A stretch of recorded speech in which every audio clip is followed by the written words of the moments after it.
Konnichiwa les dudes, aujourd'hui on se retrouve pour une toute nouvelle Super Critique et aujourd'hui je vais vous présenter Yamada-kun to Nadani no Majo ou Yamada-kun and the Seven Witches ou en français Yamada-kun et les 7 sorcières.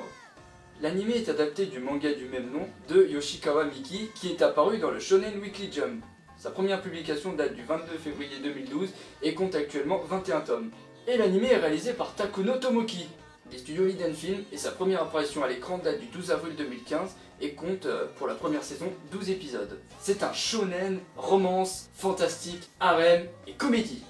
Bon après ce que je te dis pas c'est que t'auras le seum en regardant cet animé. Ah merde j'ai dit.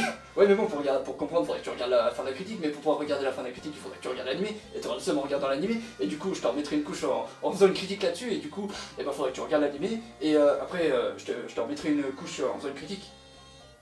Ou alors tu t'en fous. Et ça c'est parce que tu m'aimes. Ah tu m'aimes. Mais un j'aime. Mais un j'aime si tu m'aimes. Mais un j'aime. Mais un j'aime. Mais un j'aime. J'aime. Ok, on se calme, non, viens. Voilà, bah, on fait ça pour le plaisir, hein, voilà. Pour résumer, on se retrouve dans un lycée au Japon et on va suivre les aventures de Yamada Ryu. Yamada, ancien voyou au collège, rentre dans un lycée où il connaît personne pour pouvoir se faire une nouvelle réputation de mec sympa, pour se faire plein d'amis. En passant, sa particularité, c'est qu'il a les cheveux bleus. Coloration à la schtroumpf. Parce que je le schtroumpfe bien. Mais malheureusement pour Yamada c'est difficile de changer, hein. Il garde quand même ses caractères violents, du coup beaucoup de gens le craignent, malheureusement. Or un jour Yamada est de corvée avec une autre fille, cette fille se nomme Shiraishi Ulala, qui est la première de sa classe, pour ramener des dossiers en salle des profs. Ils sont en train de monter les escaliers tranquillou, et d'un coup, la fille dégringole. Et en bas des escaliers, ils se rendent compte qu'ils ont swappé, ils ont changé de corps. Donc Yamada est dans le corps de la fille, et la fille dans le corps de Yamada. Mais pourquoi? Au fur et à mesure des épisodes, on va se rendre compte que ce pouvoir de permuter est totalement banal.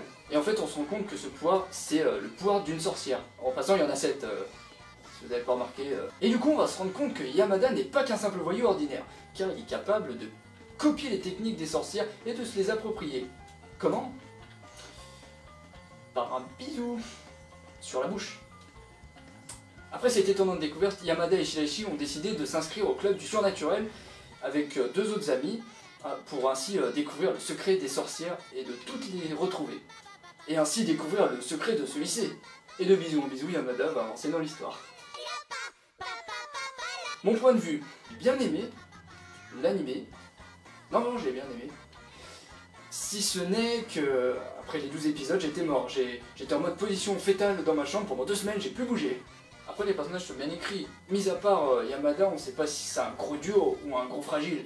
Après les personnages féminins sont bien écrits, genre chacun ont leur trait de personnalité qui les rendent attachantes.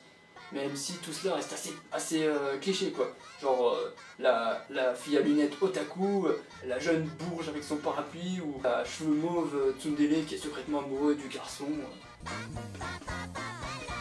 Enfin pour la note je mettrai 8 sur 10. Et ça c'est pour m'avoir foutu en position fétale pour 2 semaines, enfoiré! Et bien je vous dis à bientôt pour une prochaine vidéo sur la chaîne Soupadude TV. Mettez-moi en commentaire ce que vous en avez pensé de cet animé si vous êtes allé voir. Dites-moi si vous avez fini en position fétale. Abonnez-vous, mettez un j'aime. Et je vous dis à bientôt. Bisous.